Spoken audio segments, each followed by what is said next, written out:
కాకినాడ నగర ప్రజలకు త్రాగునీటి సరఫరాలో ఎలాంటి ఇబ్బందులు ఎదురైనా వాటిని వెంటనే అధికారుల దృష్టికి తీసుకొని రావాలని నగరపాలక సంస్థ ఇన్ఛార్జ్ కమిషనర్ కెటి సుధాకర్ పిలుపునిచ్చారు.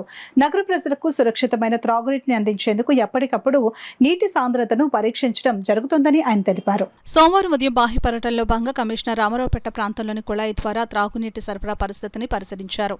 త్రాగునీటి సాంద్రతను ల్యాబ్లోనే పరీక్షించి అనంతరం విక్టోరియా వాటర్ వర్క్స్ ను సందర్శించారు. అక్కడ ల్యాబ్లో నీటి నాణ్యత పరీక్ష రికార్డులను పరిశీలించి అధికారుల పనితీరుపై సంతృప్తి వ్యక్తం చేశారు. వాటర్ వర్క్స్ డిఈ లక్ష్మీనారాయణతో పాటు ఇతర అధికారులు ఈ కార్యక్రమంలో పాల్గొన్నారు. పారిశుద్ధ్యంపై ప్రత్యేక దృష్టి సారించిన కమిషనర్ కెటి సుధాకర్ 12వ మరియు 14వ సర్కిల్ పరిధిలోని కర్ణంగార్ సెంటర్, ఒంటిమామిడి సెంటర్ ప్రాంతాల్లో శుభ్రత పనులను పరిశీలించారు. ఒంటిమామిడి జంక్షన్ వద్ద హోటల్ యజమానులు, అపార్ట్మెంట్ వాసులు చెత్తను రోడ్డు మీద వేస్తున్నారని పారిశుద్ధ్య కార్మికులు కమిషనర్ దృష్టికి తీసుకుని వచ్చారు.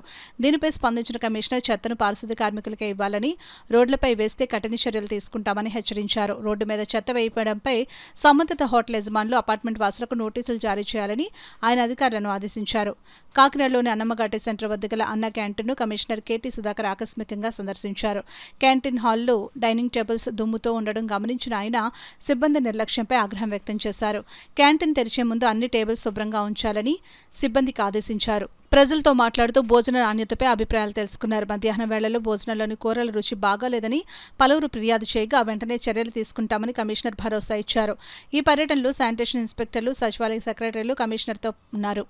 మనము క్లియర్ వాటర్ అంటే మనం ఫిల్టర్ చేసిన తర్వాత ఎంత టర్బిడిటీ ఉన్నది అనేది చూసినప్పుడు జీరోలో ఉంటూ మనం చూడటం జరిగింది. కాబట్టి వాటర్ సప్లై సిబ్బంది పర్ఫెక్ట్గా ఇక్కడ పనిచేస్తున్నట్టుగా నేను గమనించడం జరిగింది. అదేవిధంగా మామూలుగా టైలింగ్ పాయింట్స్లో ఇక్కడ క్లోరినేషన్ పర్సంటేజ్ ఎంత ఉందనేది చూస్తే 2 ppm అనేది మనం మెయింటైన్ చేయాలి. మెయింటైన్ చేసే క్రమంలో ఇక్కడ శాంపుల్ తీసినప్పుడు ఇక్కడ ఖచ్చితంగా 2 ppm ఇక్కడ వస్తూ ఉంది. టైలింగ్ పాయింట్లో మ్యాక్సిమం 0.5 ఆ రేంజ్లో ఉండాలి. అది కూడా మనం పబ్లిక్లో గాంధీనగర్లో మనం చూడటం జరిగింది. అక్కడ కూడా 0.5 గమనించడం జరిగింది.